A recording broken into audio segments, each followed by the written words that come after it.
out while I pop a bottle off of ya. Chain swinging, clang clang, and it costs a lot. Bitch, I'm always at the guala, yeah. And you are not badass beat. Keep on going till you hit the spot. Whoa, I'm a big bag hunter with the bow. She got a big bed, never drop it low. Mama called me and she. Baik, assalamualaikum warahmatullahi wabarakatuh. Perkenalkan, kami dari kelompok 4 yang kali ini akan membawakan materi tentang sistem sosial dan sistem hukum.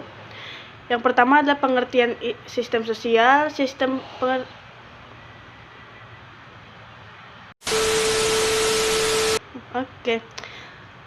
sosial ialah sistem bagi masyarakat umum atau biasanya diartikan sebagai suatu cara yang menyangkut teknis untuk melakukan sesuatu. Apabila ditinjau dari sudut sosiologis, istilah ini mengandung banyak pengertian sebagai kumpulan dari berbagai unsur atau komponen yang saling bergantungan antara satu sama lain dalam satu kesatuan yang utuh. Dalam bukunya Pokok-pokok Teori Sistem yang disusun oleh Tatang M. Amirin pada tahun 1986, menyatakan bahwa istilah sistem berasal dari bahasa Yunani, yaitu sistema yang memiliki arti sebagai berikut. Yang pertama yaitu suatu keseluruhan hubungan yang tersusun atas sekian banyak bagian, dan yang kedua adalah hubungan yang berlangsung di atas satuan-satuan komponen secara teratur. Kemudian menurut Amirin disimpulkan bahwa sistem mengandung arti sehimpunan bagian atau komponen yang saling berhubungan secara teratur dan merupakan satu kesatuan. Selanjutnya adalah pengertian sistem hukum, yang dapat dirumuskan bahwa sistem hukum memiliki pengertian sebagai suatu keseluruhan yang terdiri atas bagian-bagian atau unsur-unsur yang saling menentukan, saling berpengaruh dan mempengaruhi, dan tidak boleh bertentangan atau harus konsisten untuk mencapai suatu tujuan tertentu. Secara sederhana, sistem hukum adalah susunan hukum yang teratur yang terdiri dari keseluruhan kompleks unsur-unsur, yaitu peraturan, putusan pengadilan, lembaga atau organisasi, dan nilai-nilai. Sistem hukum sendiri bersifat kontinu, berkesinambungan, dan otonom. Dan sistem hukum sendiri berfungsi untuk menjaga atau mengusahakan keseimbangan dalam tatanan masyarakat atau restitutio in integrum. Untuk penjelasan selanjutnya akan dilanjutkan oleh rekan saya, Muhammad Faisal. Baik, assalamualaikum warahmatullahi wabarakatuh. Di sini saya akan melanjutkan bikin video sosiologi yang melanjutkan dari C, penegakan hukum di sosial masyarakat Indonesia. Suatu konsep kontrol sosial atau pengendali sosial diperlukan untuk menguatkan peradaban manusia karena mampu mengendalikan perilaku antisosial yang tidak bertentangan dengan kaidah-kaidah ketertiban sosial. Hukum sebagai mekanisme pengendali sosial merupakan suatu fungsi utama dari negara dan kerja melalui kekuatan yang dilaksanakan secara sistematis dan teratur oleh agen yang ditunjuk sebagai melakukan fungsi tersebut. Hukum juga sebagai pengendali sosial juga membutuhkan dukungan dari institusi yang disebut keluarga, pendidikan, moral, dan agama. Hukum adalah sistem ajaran yang diajarkan unsur ideal dan empiris yang menggabungkan teori hukum, kodrat, dan positivity. Hukum juga memandang sebagai agen pengendali sosial. Maka hukum dapat dilihat sebagai suatu pengendali sosial, meskipun alat lainnya juga diakui sebagai, misalnya perantara sosial lainnya adalah keyakinan keasusilaan.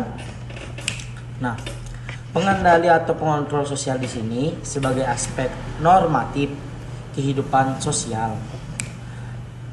Hal terkait ini, hukum juga kadang bertingkah ada kalanya menyimpang, kemudian akan menimbulkan akibat-akibat yang terbentuk yang seringkali merugikan. Oleh karena itu, timbullah berbagai larangan, tuntutan, dan pemberian ganti rugi. Hukum juga sebagai agen pengendali sosial memberikan arti bahwa hukum merupakan suatu yang mampu mengatur tingkah laku manusia Tingkah laku ini dapat diartikan sebagai suatu yang menyimpang dari hukum agar menjadi baik. Sebagai akibatnya, hukum akan memberikan hukuman atau sanksi bagi yang melanggar hukum. Oleh karena itu, hukum dapat mengeluarkan atau memberi sanksi bagi pelanggar. Hal ini berarti pula bahwa hukum memiliki peran guna mengarah manusia yang untuk berperilaku secara benar menurut peraturan sehingga mewujudkan ketentraman bersama. Dan fungsi hukum sebagai pengendali sosial dapat berjalan dengan baik. Apabila kita orang manusia ini melakukannya dengan benar. Habis itu, dalam kehidupan masyarakat, hukum memiliki peran yang sangat penting dalam rangka menjaga ketertiban dan ketenteraman. Hal ini disebabkan hukum dapat mengatur agar kepentingan masing-masing individu tidak bersinggungan dengan kepentingan umum dan mengatur. Hukum memiliki fungsi untuk menegakkan hukum yang sangat memungkinkan kemudian menegakkan hukum ini mewujudkan di sini.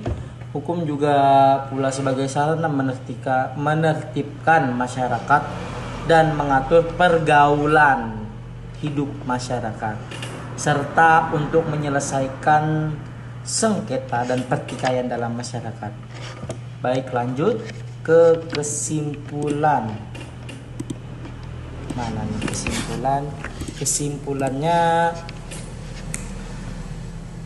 kesimpulannya adalah apabila kita jadi kesimpulannya pada judulnya sistem sosial dan hukum. Nah, kita sebagai kehidupan di masyarakat harus menaati yang namanya hukum. Nah, menaati hukum. Apabila kita menaati hukum dan kita akan memiliki suasana sosial yang sangat tentram,